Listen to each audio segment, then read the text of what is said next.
All right, episode 93. Today we're going to talk about how to use leverage to make millions in your business. We're going to get started right now.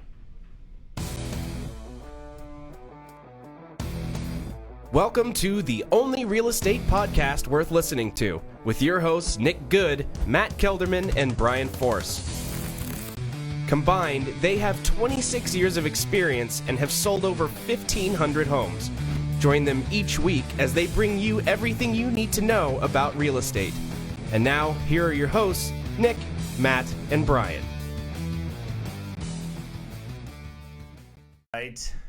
We are back. We are live, episode 93. Today, we are going to be talking about how to use leverage in your business to make millions. Nick, why don't you tell everybody where you were last week?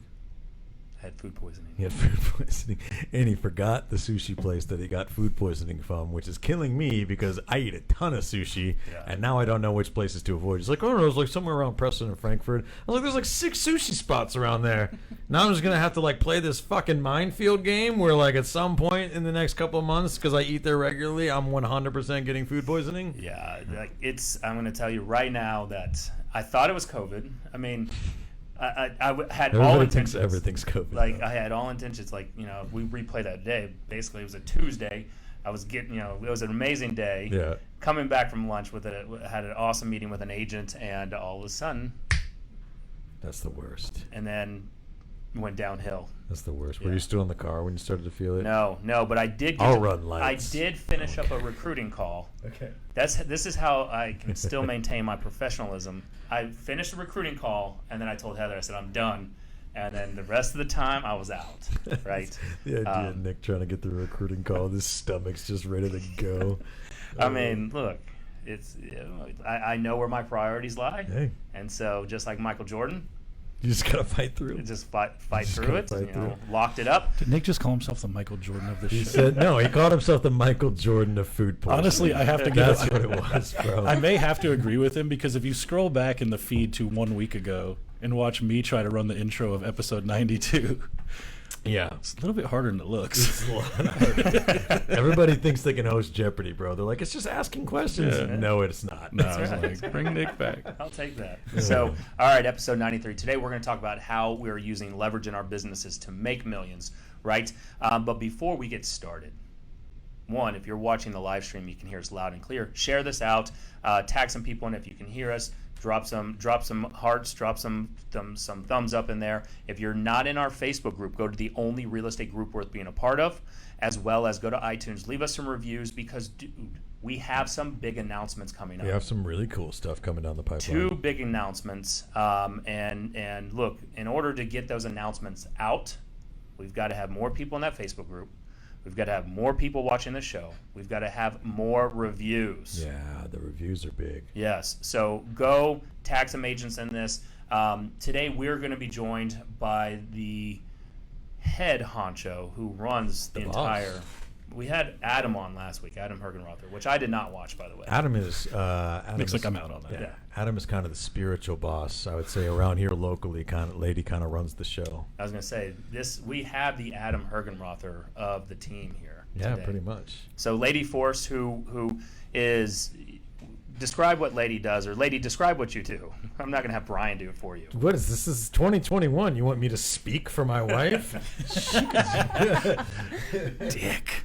Well, I mean, it's a few different things, right? I do a little bit of everything, mainly processing the contracts and listings that come through. But I also help agents with onboarding and getting them set up and running with their systems and stuff like that. So it's a little bit of everything, event planning. I mean, everything. So honestly. you're doing the things. Look, we in the Facebook group, the only real estate group worth being a part of, we put in there that we are going to be talking about the things that most real estate agents suck at. Yeah. Right? The leverage, right? Because they want to micromanage. Yep. Right? So, I was talking to Heather about this. In fact, Heather just mentioned Leidy does everything. She's the best, right? In the comments below, which is right. And so I was talking to Heather about this, where she gets to she's an escrow officer at a title company, and she gets to work with a lot of agents, and she gets to see the different styles of how agents run their business. You got the micromanagers, you got the people who just put their head in the sand, who should be leveraging, but they're really not because they're just not responding. Sure. And then you've got the people that are buttoned up because they have their people. Yes. And I think to kind of really, if you want to really make it into a simplified kind of verbiage, right? Like one of the reasons that lady is going to always have trouble telling you exactly what she does point blank is because it's so all encompassing, right?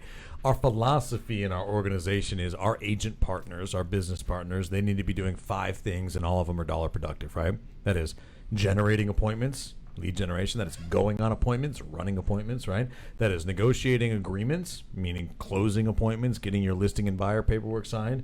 It is negotiating contracts, right? Negotiating your offers and writing contracts for your buyers.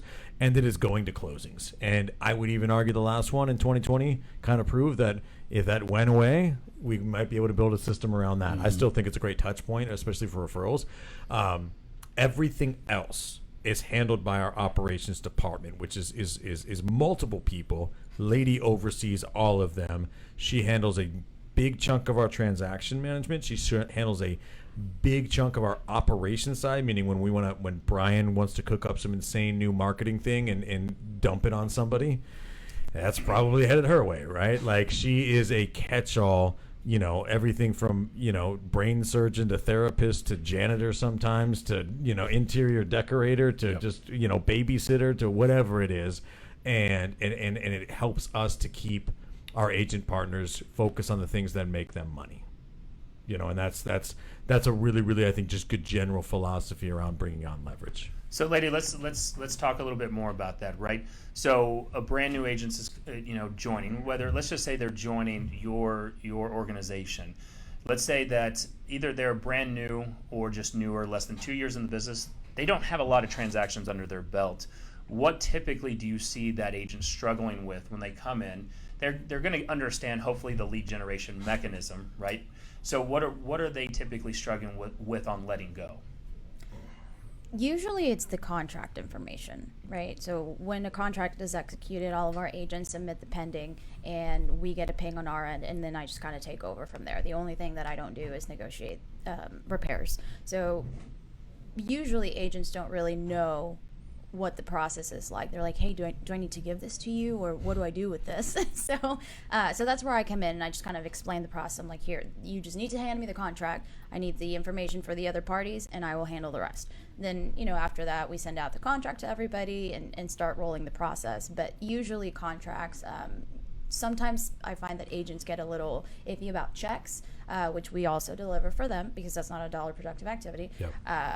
But usually the systems is just how to sorry guys, I'm really nervous. That's okay. I'm really nervous. I wouldn't have known. I'm like, You're hanging out with a bunch of idiots, so I don't know. I'm going to tell you right now, I'm doing a buyer deal, right? And I'm over here like, oh man, when I deliver checks, and when's the third party financing up? And I'm trying to remember all these dates, right? Mm-hmm. I have these leverage points, but in my head, I don't do enough of these deals anymore, sure. And you can quickly forget, mm-hmm. right? It's probably like learning a foreign language that you think you have it, and if you don't use it enough, you lose it. Yep. So is it, let's kind of back up a little bit, right? So let's talk about before an agent has the transaction, right? Because number one, they're still too busy being wrapped up in the minutia details that's not dollar producing. So we're trying to take their dollar producing activities away. What do you help those new agents when you onboard them on? So we walk them through all of our systems, right? From our CRMs to the processes of how we handle listings, how we handle pendings and stuff like that. We request all of their login information so we can easily go in there and access their information. Pretty much that's kind of it, right? I know it sounds super basic, but there's a lot of things that go into the systems, and it's too much to just kind of summarize. Yeah. But it's just all the processes that we handle, is like our systems with the CRMs for their however they're going to be calling leads and such. Yeah. And then I just kind of really tell them, I physically hand them a sheet that says, here is how we process your listings and your contracts. Everything that you need to do is in red. Everything that we need to do is in black. So now they have a clear, outline of what it is that they're responsible for and what it is that we're going to be taking over for them. Well, and I think too, like for me, I had a unique opportunity today that just happened to coincide with the show. I came back from lunch and she was in there talking to Jennifer, one of the new agents on the team, and kind of getting her up and running. And I overheard her say, well, no, just send that list of open house leads to Joan and she'll get them all uploaded for you. And then the part that Leidy wasn't able to see was Jennifer being like, this, and Jesse was in there too. She was like, this is so nice, right? And I think as agents, what we don't realize is we cradle so much of this stuff to our chest, because it makes us feel like we're busy or effective, and by giving that up we have to go replace that with the uncomfortable shit, which is why we really love to run our own checks, because it's 2 hours every day. We have an excuse for not lead generating, right? And at the end of the day, Jennifer was really excited, because I remember feeling that same feeling, was like, somebody's going to take over this idea or this thing I've wanted to do forever, make it a little more seamless, and now I can forget about it and then just field the positive opportunities that come from it. I think we don't realize as real estate agents how many of those things are in our day, because we can't see through the delivering the checks, the putting out signs, all the other crap that we just end up doing. That, again, like she said, it's not exciting, but it is hours of your week that's just given back to you. And that's like, and to feed off that, that's kind of why, when you ask her, what does it look like when a new agent comes on and to get them plugged in, and the answer might not be super articulate. It might be 30 seconds, and then she's like, that's basically it. The reality is, it's not about the amount of stuff. It's about the time involved in the stuff that you have to do, right? We're not curing cancer around here. The reality is, it's pretty straightforward what makes you money in real estate and what doesn't make you money. And it's not like we need to go and, obviously, one of the other reasons it's difficult to articulate is because good systems shouldn't be good systems shouldn't take an over explanation, right? Simple systems are the best systems. So when we kind of run out of ways to describe it real eloquently, what we do, it's because our shit's pretty dialed in, so it only takes a few seconds, right? But I say that to say, if you're, as far as actionable advice goes, stop trying to overcomplicate things. Most of the stuff that needs to be taken off your plate by your first piece, whether it's your first piece of leverage or your next piece of leverage, it's probably already staring you in the face. You just have an emotional attachment to it that you need to let go of because you think you're better at it than anybody else. The fact that you're delivering your own option and earnest money, the fact that you're putting your own lock boxes on, the fact that you're scheduling your own photography, taking your own measurements, coming up with your own MLS descriptions, right? Building and refining your own website, right? Like all of that stuff. Do you think that makes you a damn penny? Absolutely not. So let's hammer on that, right? So this, again, the topic of this is how to use leverage to make millions. And so the first step in that, we all don't have a lady in our life, right? And so from that, there's a couple of different ways that you can get this type of leverage and support. And it is definitely learned, right? I'm going to tell you right now, if I am doing a transaction, I am hands off in it. My clients do know that, but that has taken a long time to progress to that. Nah, dude, right? I never to where had to learn it. I was like, what's the least amount of work I can do with people still thinking I'm important? Had that since day one. I just can kidding. understand that. I'm kidding. No, but it takes a while. It's the trust, right? And so the number one thing that we can start to implement right away when you're a brand new agent is start interviewing those transaction coordinators, right? You don't have to bring them on salary. And you once you get a deal, they can also they can help walk you through what you need to be doing. And then from day one, you're learning that leverage. In my opinion, I think a brand new agent not doing any deals should already have a transaction coordinator ready to go, because they don't need to be worried. If you're getting your first deal under contract, you don't need to be worrying about in Texas with option and earnest and all these changes going on. You just need that direction from your TC and your support team so that you can keep that momentum going. It also helps you psychologically too, because if you do that from day one, what a lot of people ends up happening is when they start to get busy and need to bring on transaction coordinator, they're like, is $300 a transaction worth it? Like, you start to overanalyze. Like, bro, do it from the beginning and just build that into your cost. It's totally worth it, guys. Just understand the amount of work that I have to do, for that we have to do for our agents. It's a lot. It's not just an hour a day. No, it's a full day of work. Right. And so what I would suggest to newer agents is take a legal pad. Who's famous for legal pads? Matt. Dude, take a legal pad. Take a legal pad, but just one at a time. Not like this Rain Man over here who's got 90 different legal pads that he loses every day. He does. Take a legal pad, right? And write down all of the steps that go into getting a home, from executing the agreement all the way to closing. And when you write down all the tasks, go back and take a look. Okay, which one of these tasks are actually making me money and which ones are not? The ones that are not, go to your TC. And that's the easiest way. And be honest with yourself too, because the reality is like you're gonna say some stuff that you think makes you money that you can only do, but the reality is you ain't the best one at that, right? You're gonna say some stuff where you're like, my clients really like my personalization. No. Your clients like the end result. Yes. Right? I don't ask who the chef is at Burger King. Just give me the shit. I go through the drive-through. I know it's giving this. Burger King. Yeah, it's the same, right? You're not as, and I say that speaking to myself, I'm not as important as I think I am. No one is. We tend to have this overinflated sense of like we can only do things. Your clients care about the feeling that they have. 100%. Right. And so if your service is there and it's a reflection of you, that is your voice. Right. And so that was the one thing that I learned is that, one, my service by itself sucks. Yeah. It's awful. Ditto. I have to have the people to bring me in to make me look great. Yeah. Right? Because guess what? I'm going to be focused on the dollar producing activities. Yep. And then because I know that, one, that deal could fall apart, or two, once it closes, where's my next paycheck coming from? So that was my focus at that time. And so, when you're lead generating from 8 to 12 and your client calls at that time and you call back in the afternoon or after an appointment, they're like, I've been waiting for 4 hours, even though that could be a okay response time. It looks better when you have your team. I was at a closing today, and the escrow officer was like, we love working with your group. Yeah. Right. That's one, when the vendors are saying that's a great thing. Absolutely. Right. Because your people are on it. Yeah. So having that TC in place and then utilizing a connection, and I think this is something, if you could budget right away, you could work this into your lead gen. So get with like our good friend Justin Nelson over at Sphere Rocket, right? Go and look at getting a virtual assistant. I mean, Leidy, you're the only that I know of with your team, the only true in-person employee of HERG DFW in person. Is that correct? No, we keep some people in the shadows. Right. Yeah. We do have one other person here locally. We does a lot of runner stuff and yes, and listing coordination type she stuff. Kicks ass. We have Macy, our listing manager. Okay. As well, Yes, I that's forget going about on. Macy. Macy was doing some other help before that. Yeah. So, but you've got your VAs. Yes. Right. You've got your army of VAs ready to go. That also assists the agents. Yep. What was to that end with building out your team, whether it's VAs or in person?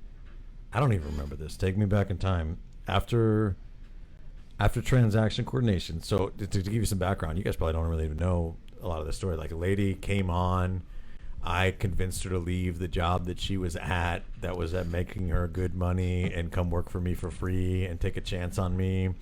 And hey man, I made it work. Like, I didn't pay any other bills. We used to work out of the break room at our old office. We didn't have an office. I remember that. I just took it over. I was like, I'm showing up here at 7:30 every morning, and if y'all want a seat, you're gonna have to beat me here. Otherwise, I own this place for the next 10 hours. By the way, that was the lead generation room. That's supposed to be the lead that's what it generation was. room, and we just took it over. It was like a common space that I just took over. And we brought our first 4 agents on in that common space. had I was quite like, a few. When this you is and I our- partnered, you were still working. I was like, so this is our office and stuff. And then finally, whenever we merged with Matt, I was like, we get a real place. Let's go down the hall.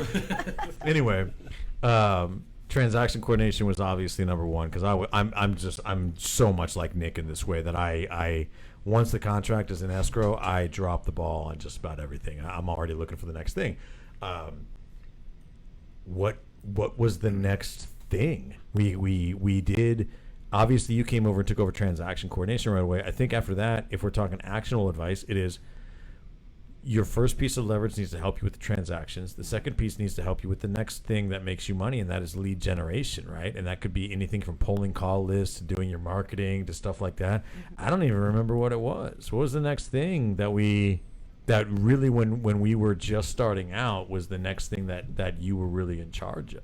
It was marketing, and honestly, I hated it. Yeah. I was awful at it. I mean, I had to sit there and think for hours on how to come up with the right, caption for this Facebook post. I was miserable. I did not enjoy that part. So to that point, that is something that in today's world, if you have that TC, bringing on that VA, again, get with Justin Nelson over Sphere Rocket, but you have that VA. SphereRocketVA.com. Yes, and if you have that VA, then they could be a little bit of a combo, right? They could be your marketing coordinator. They can go help you start running Facebook ads or Facebook posts. I saw, again, we're trying to makes it sound like we're being sponsored by Sphere Rocket right now, but in the inner circle, Yeah. Justin did a live video I just today. believe in that company, man. Yeah, he did a live video today about how you can leverage your VAs to post in, I think, Facebook Marketplace to get leads for free, right? So there are ways for you to leverage out the marketing while you're out there lead generating or building out your touch campaigns, or holding you accountable, kind of like a bold coach, holding you accountable to your call list. They're going to pull your call list of, all right, if you're not going to cold lead generate, then here's your list of your database, right? And they can help you get your database in order. I'm going to give you a little secret. For the past 11 years, we have had a very shitty post-closing touch campaign. I thought he was going to say person or something. No. We've had such a shitty transaction. I hate her. No. A post-closing touch campaign where we are just now using our leverage, right? I can go show you through Google Hangouts where we're building out what does it look like for our post-closing touch campaign, right? I asked Leidy actually posted in the Only Real Estate Group worth being a part of what her touch campaigns look like. And that's what our VA is building out right now through Salesforce and looking at, all right, after 14 days we send a text. After 30 days it's an email. We have a survey that goes out for them to fill out that gives us, their what do they like?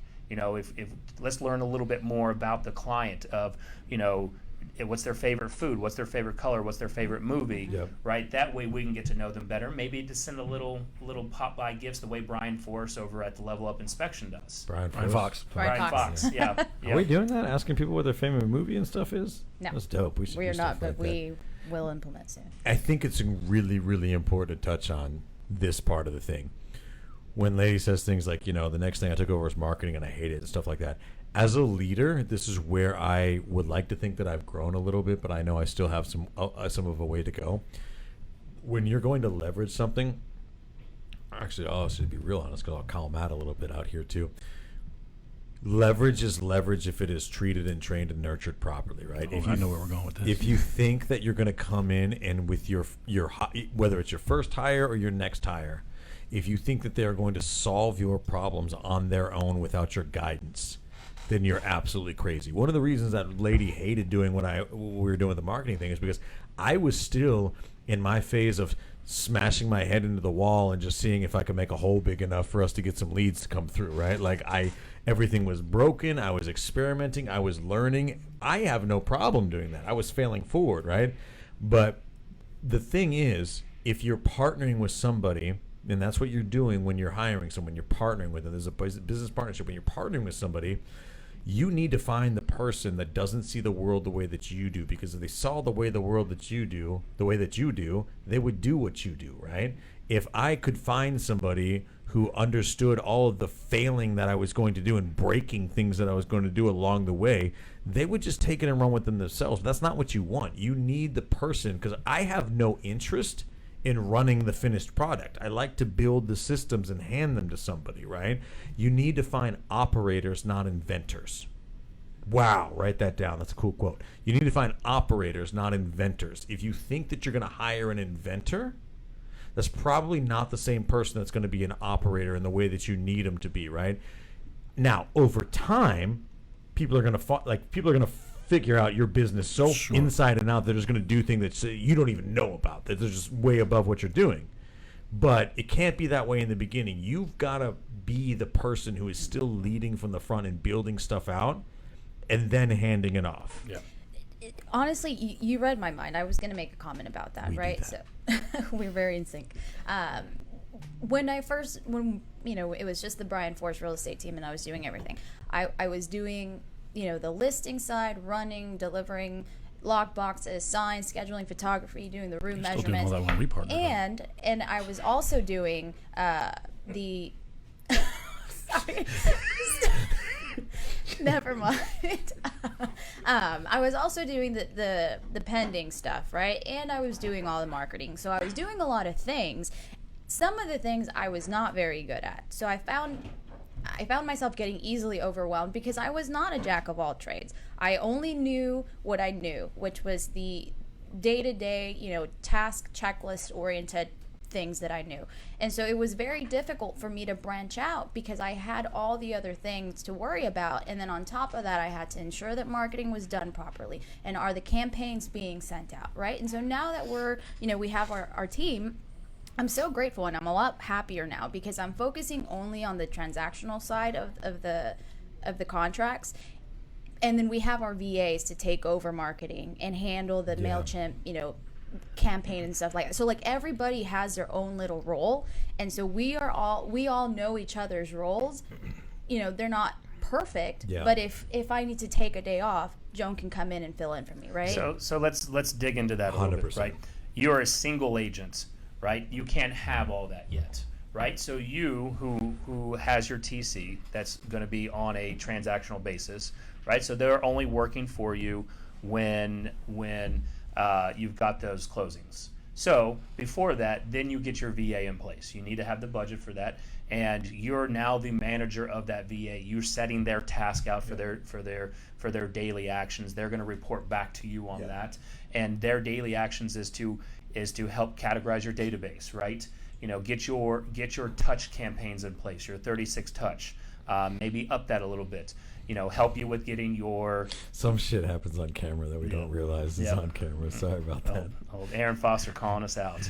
Oh boy. And, getting your 36 touch, getting maybe your video marketing, making sure your lead generation is working 24/7. So again, we're going back to Brian Fox at Level Up Inspection, local inspector here in Dallas. He has a team of 4 VAs, virtual assistants, and that pretty much work. They have 24/7 around the clock support. Yeah. He had mentioned to me the other day that his VA at 1 a.m. closed a $2,800 deal for him. Oh, nice. While he's sleeping. Yeah. That's right? pretty cool. So what is your team? Do you have a team that's working around the clock? Yeah. And what does that look like in your lead gen? How much more could you get accomplished if you have these support teams and support systems in place, you leveraging it out so that you have a million views? Well, and the thing is too, get super creative about how you're using, like what you need them to do, right? I have tons of leverage in the real estate side of my systems business with what Leidy does and what Joan does and what Macy does. I also have access to my own VA that I've brought on because I just, where I thought Brian was going is, I'm in this space now where I'm trying to figure out what to leverage and then what not to leverage, what's the stuff I should still be doing in my personal life and my professional life, right? The reality is, I don't really know what that looks like yet. But for instance, I've got a VA right now who, if you've gotten a birthday video from me in the past 7 months, right? Yeah. I didn't send that. He sent that for me, right? Exactly. Oh, no, you just hurt a bunch of people's feelings. I know. Wait, the one where you're falling? Yes, in the sky? Exactly. Right? Now, it's genuine. Like everything I tell you, it's genuine. Bullshit. I really thought about it. I'm done with this show. But I've got a VA who does all this stuff, right? And it's what else does he do? Oh, here's another thing I have him do. He goes through and I'm outing so much of the stuff I do, but I think most of the people who listen to this are real estate agents probably appreciate it. He goes through once a day to my Instagram, my LinkedIn, my Facebook, twice a day, and likes 50 posts on each platform twice a day, right? Because it helps algorithms. Sure. And because my business is social media centered, I want a lot of leverage in those types of spaces. Yeah. I also have a system where I just send him an email that says, remind me to do this next Monday, right? I'm just map proofing my life. And the reason this happened is because my initial piece of leverage was too good to the point where I took a listing one time where I never met the person and never seen the house. It was just one of those situations. And they called me and I had their number programmed in my phone and I was like, oh, this must be someone who I put in my phone a while ago. And they're asking me a couple of questions. I'm like, sure, we can definitely get your house listed. And they're like, well, no, it's currently on the market with you. I was in the room, dude. It was sitting at this table. I was like, okay. That was like, and what it had, first off, that's a terrible story about how I became inattentive in my business, right? Like I don't want you to hear that and be like, oh, that'd be really sweet tonight. No, that was stupid. We had to readjust some things, and I had to understand kind of what I had done. But the reality is, the reason that was possible is because I was being so pushed out of kind of what I was doing because it was also pointless. Right? Yes. Like the room measurements, the description. I didn't need to do those things anymore. That, like Nick, I kind of just forgot where we were at in the process, and the house was on the market and showings were starting, and I was unaware of that because I was inattentive, right? I think that's where to go with this a little bit too, because the reality is I can just tell you what your first piece of leverage always is for every single one of us in the real estate profession. It's transaction management. And the reason that I say that is because if you're an individual agent or a solo agent, transaction management will take up most of your non-dollar productive hours. What you're doing in your business, if you're actually producing, you're going to spend more time on transaction management than just about any other non-dollar productive activity. And so the way, as far as actionable advice, the way to kind of maneuver this is transaction management is always number one. But then I started to put things on Leidy that just were not in her wheelhouse at all, and that was my bad. And like it was a learning process for me and a real growth moment for me. When you're talking about where to expand from there, you've got to do some real digging and some real honesty with yourself, a little bit of soul searching maybe, and a real analysis of your business. Going back to kind of what Leidy was talking about before, where you're like kind of itemizing, this is what you do that's dollar productive, and this is what we do that's non-dollar productive for the agents. It's really, really, really it's really attractive to just try and get all the shit off our plate that we just don't feel like doing, right? The reality is the way to properly build a leveraged business is to knock off the chunks one by one of the time that you are spending that is not dollar productive, meaning transaction management will be first. The reality is something you really love doing might be second. You might really love working on websites. You might really love doing your own marketing. You might really love doing some of the sides of the business that don't make you money. It's so fundamentally important to be honest with yourself about, do I enjoy doing this, or is it putting money in the bank for me? And also the opposite thing. You don't want to leverage the shit that you just don't want to do just because you don't want to do it. If it's not the taking up the most amount of your time that's not dollar productive, it's not the next thing to leverage. The next thing to leverage is the thing that you spend the most time doing that doesn't make you money every single time. Do you have anybody managing and overseeing your emails yet? Matt does. I do. Yeah. I mean, again, that's that little piece of leverage that I've decided to just put in place because I have some specific gaps because of just my personality and how I get stressed out. So walk through that, because that's one piece that I need. Because I'm going to tell you right now, it happened yesterday. In fact, I walked in today to my office, and one of my assistants was like, we're doing a Valentine's Day pizza giveaway, right? Oh, the Papa Murphy's thing? Papa Murphy's, yeah, cool. Right. We changed it up this year, thank God. Like, we're doing it a better system, always improving that. Going to do Galentine's Day too? Galentine's Day. If you didn't watch Parks and Rec, it's going to miss No love for the single ladies. I mean, it doesn't say you have to share it with your loved one, okay, or you have to have a loved one. Yeah. So, got me on a technicality. but Come snag a I piece said, for did yourself. we send that email out yet? He's like, I emailed you yesterday to proofread it. I'm like, I didn't get any damn email. Yeah.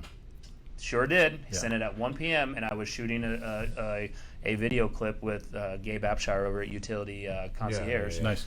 Good dude. Friend of the show. Great dude. Yep. And that's where I think a lot of agents look. If you're out showing, are you checking your email and being able to respond? It was, for me, it was a really easy process that I think I was overcomplicating, right? Like, it's just like your database. There's a certain amount of things you can cut out without even thinking about it. No phone number, no email address, get them out. Same thing with your email, for right? sure. Every piece of, like, add garbage, right? I don't need any of that. I don't need to be on any real estate agents' lists of homes they have coming soon. I don't need, so like, you can immediately clean up probably 50% of your mess between filters and having them just actively go delete you from all that crap. Yeah, for sure. That was really easy.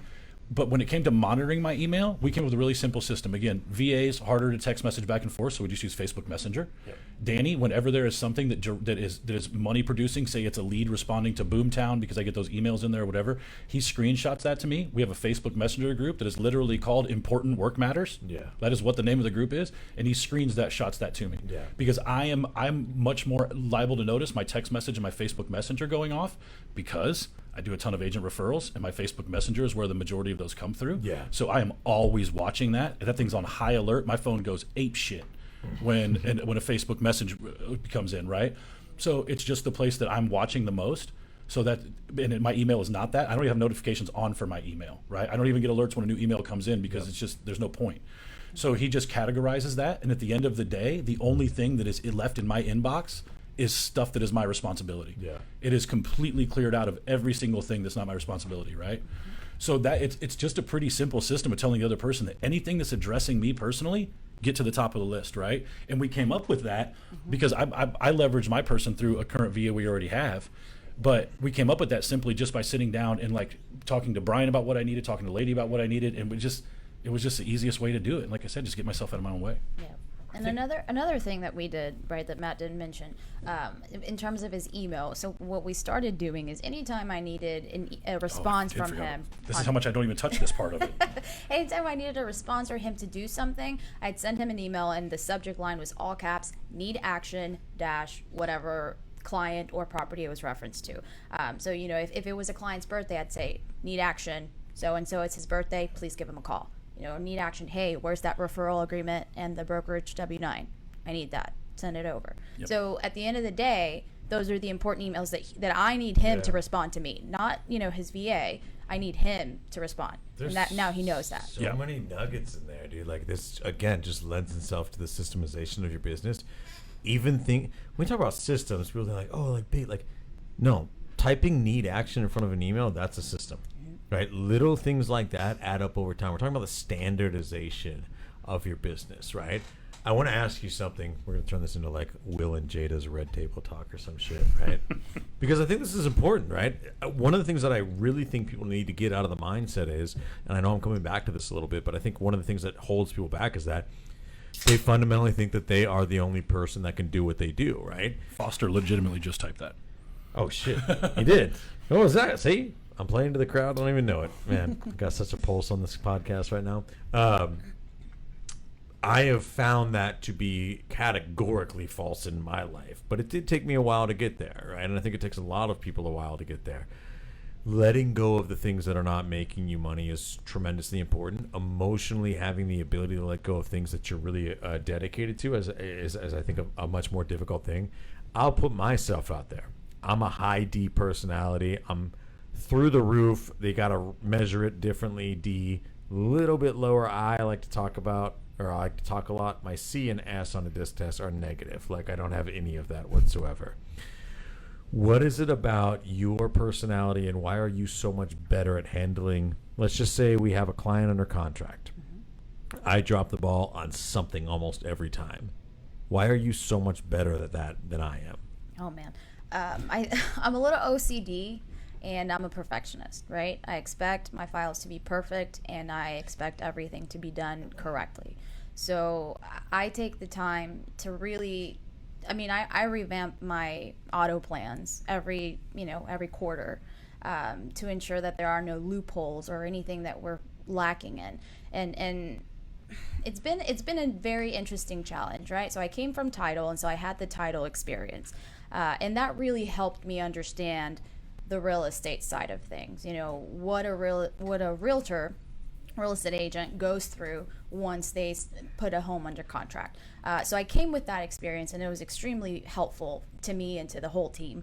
And then it just, man, I just love my checklists. I really do. I know that sounds so basic, but I love my checklists. It's not basic at all. That's the answer I wanted you to give, because the point I'm trying to make is that nobody heard you say that you're nicer than me. Nobody heard you say that you're better with clients than me, right? Like this goes to actionable advice. When you're talking about bringing on your first piece of leverage or your assistant or transaction coordinator or whatever, when you're trying to go through that interview process and find the right person, it ain't about, hey, I want to clone myself. If I clone myself, my clone will be just as bad as that stuff as I am, right? You are not looking for the person who's going to be nice to your clients. I hope you only hire nice people regardless, right?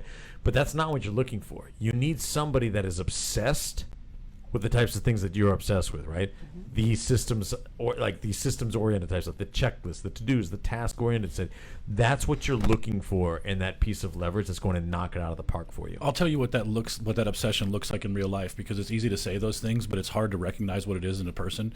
Brian, Leidy, and I kind of have a standing Wednesday night Fogo de Chao drinking session that we go to, like every Wednesday, right? Mm-hmm. I have watched Leidy in circumstances where Brian and I are like, it's time to go. She's like, guys, it's 7 o'clock at night. She's like, I have 9 tasks left. And I'm like, dude, I swear to God, if you don't bail on those 9 tasks, I'm leaving without you, right? Like, because I obviously don't care about the tasks at all, right? Yeah. So like, it's that type of mindset. And she said she was entitled. This was a little epiphany I think all of us had one night when we were talking, like, if you're in a title state, look around you for people who are in title when you're trying to fill this admin position, especially at a full time, when you're looking for somebody because think of the one part of the transaction that has their hands in every People from single Title part of murder, this. bro. It doesn't get any dirtier or cleaner. That's than what I'm that. saying. So right? that's the reason why I think Leidy and Heather are Agreed. very similar. Very from similar, that, yeah. Right. So from that, but all right, what if you are an agent who is similar to? What if Leidy is an agent, and you are a task? You like your task list,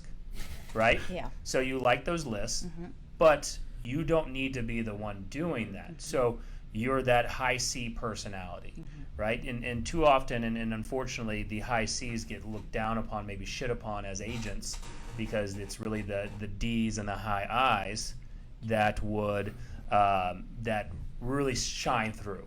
So you're a high C personality. You love your task list, but you're an agent. You don't need to be doing the non-dollar producing activities. How do you not micromanage? Well, that was the other thing, right? I was gonna say, don't, guys, please, for our sakes, do not micromanage us. We hate it. You know, we're perfectionists. We will get you to the closing table, I promise. The first real estate agent that I worked for, I was an assistant for. She was a micromanager, and it made my job a little difficult because she wouldn't allow me to grow. And so that is, if anything you take from this, is allow your TCs, OCs, LMs, whatever you would call them, to grow, right? And find someone that has that sees your vision and wants to help you accomplish it, right? Yep. I know we kind of got off track, but no, that's exactly what we're talking about. Yeah. Excuse me, but yeah, find someone that has that sees your vision and wants to help you grow. Most of the times, from when I was in title, I would see, the TCs that are TCing for, a bunch of people. That's their business. And they were fine, but they were just getting the task done, right? It was just a paycheck to them. And that's fine. If that's what you're looking for, that there's nothing wrong with that, right? But if you're looking for somebody to help you grow, you have to find the one person that's going to help you grow your vision and stick with you through thick and thin. I mean, it was not always easy for us. For Brian and I, we got into so many fights, about work and you're doing this wrong. We also spend all 24 hours a day together. So. Yeah, it was challenging. So what you're saying is if you are that high C, you're that task list lover, right? And you are in the agent role, then you need to have some leash and some runway for your people that you bring on to execute your vision, to grow and make mistakes, because that's number one, right? Because here's what happens, right? Leidy, you're an agent and you bring on somebody who's doing essentially what your role is now. They make a mistake. What are you going to do? Well, I'll have a corrective conversation with them. No, you right? won't, because what you're going to do is you're going to pick it up and you're going to do it yourself, because you're like, I could have done it better. So it sounds great that you would have a corrective conversations, but what you really would have done is be like, I'm going to do this shit. I can do it all on my own. Fix the problem and take first. it all Sure, on, right? Because sometimes for the agents, it's easier to just handle it themselves than have to sit there and train their OC or their TC how to do it properly. I mean, honestly, from the get-go, if you have a certain way that you like things done, that's fine. Convey it to your OC and let her implement that, right? And you can inspect what you expect. That's fine. But don't sit there and say, hey, has this been done yet? No. Can I just brag on my wife for a second? Everything she's saying is true, and I know I'm just sidetracking us right now, but dude, we have about 17 different personalities in this business, and they all like shit done a certain way. 17 of yours? Plus my 6 now. And she handles it not just her, Joan and Macy and everybody else involved, everybody that we're blessed to be a part of their world. They curate what we do in such a personalized way. It's fucking mind-blowing. Well, and that was going to be my question, because this is a part of our business that, because of my position from just like a lead agent perspective, there's a ton of behind the scenes stuff that I just don't interact with. Again, because it's not where I am best served, so I stay the hell out of the way. And I direct this question to Leidy because I know how much personalized stuff you do for me, right? I also don't think that all 17 of those agents get as much probably coddling as I do. But the reality is I've watched you, for every single one of them, treat situations differently, right? Do you find that when it was just me and Brian when we started this, right, you obviously had a lot more on your plate, even 18 months ago, because you were still running signs. You were spending so much time in the car. Do you find that most of the systems you have set up are universal to people, or do all of them take just a little bit of your personality coming in and tweaking that for individual agents and their specific needs? Like, how much of that are you really doing on a day-to-day basis? For the most part, they're pretty universal, Okay. right? My checklists apply. It's the same checklist for every transaction. But if there's a special situation that I need to know about beforehand, for example, say we have some sellers that are going through a divorce, that needs a little more TLC. You have to email each client individually, or however they want. So it really just depends on the situation, right? This is where your agent has to hand you pass the baton, right? He has to set you up for success. He has to tell you, okay, you know what? This is a divorce situation. It's very delicate. Sellers are not on speaking terms, so please be extra careful, yada, yada, yada. So it comes down to the communication between the agent and the TC, right? What information is your agent providing you in order for you to be able to navigate this situation better? I think we're getting into team leader zone here as well, which is I really wanted to segue into as well, because what Leidy's talking about right now, to give you a little background, Leidy was the backbone of our business for 177 transactions in 2020 and handled all, obviously she has people that help her and she runs an entire staff, but I mean she's the backbone, she's the one that's responsible for all of it. What's been really amazing about how we've been able to build out our organization and our team is Leidy is really a beacon for accountability and stuff now too. Like a lot of the stuff that we're talking about, Leidy has full autonomy in how she runs her stuff, right? Like I quite honestly, and we talk about this all the time, if Leidy just decided tomorrow that she needed to make 3 times the amount of money, we'd kind of have to give it to her, because I don't know how to do anything she does anymore. And I say that to say she has full autonomy in the way that she runs herself and her business and what she does, right? And so one of the things that I think is really important for her and that I want to convey is, yes, we personalize a lot of stuff.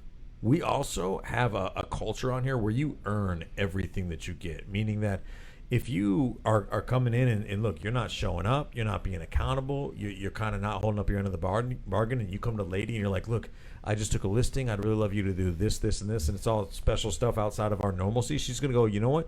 Bring me 4 more listings like this, and then I will personalize this for you, right? Let me ask something real quick, because as we wrap up. So one, if this has truly been valuable, by the way, Leidy, I don't think anybody can tell you've been nervous at all. Honestly, right? You've done an amazing job. But if this is valuable, please make sure to drop a comment, share this out to agents, go into our Facebook group, the only real estate group worth being a part of. Leidy is in there. If you have questions, she will share, right? And leave us a review on iTunes. But when you got in this with Brian, right? Yes, you came from the title side, but you didn't know it all. So was there any type of outside coaching that you got? Was there any programs? Because there is, I think NARD, someone puts on the real estate assistant course. Yes, so I actually took the Monica Reynolds. Yes, Perfect Real Estate Assistant 101. I took that for 1 year, and it was phenomenal. I learned a lot, and I was able to take what I learned from her and kind of grow it into my own, personalized way of doing things, and it really it helped a ton. Awesome. And her course has been around a long time. In fact, I think Stephanie took that in 2009. Yeah. Right? So amazing course. So the Monica Reynolds course, Perfect Real Estate Assistant, I think it is, right? So go check that out. We just should actually probably bring her on. Is this an opportunity? Do we just build out the Tour Academy personal best real estate assistant course? I think we could put Leidy and Monica side by side and have a task list off. Yeah, for sure. Right? So, as we wrap up here, what could you share, especially this year, right, with the way transactions are going, the way inventory? Are you seeing a heightened emotional state from clients and more involvement from those support staff? Yeah, absolutely. I mean, it's a really hot market right now in all sorts of price points, and we have clients that they're getting frustrated, they're getting beat out on multiple offer situations. So when they finally get the house, they're stressing over everything. They're wanting to make sure that everything is done correctly. Like, is there anything else? Right? So it's our job to calm them down and say, hey, you're in great hands. We'll take care of this for you, right? We will update you weekly. If we need something urgent, we will definitely let you know. Take a step back, take a breath. I fucking love you so much. All right, guys, this was actually an amazing show. It was. Amazing show. Lots of gold. All right, go back, leave us a review, iTunes. We need that, I'm telling you right now, so we can make these big announcements happen. They are coming soon, so go leave us a review on iTunes. Do it right now, right? And then go to the only real estate group worth being a part of. Share this out, like this, love this, add some agents to it, drop some comments. And Matt? Leidy, you're amazing. Thank you. Jesse, get us out, baby.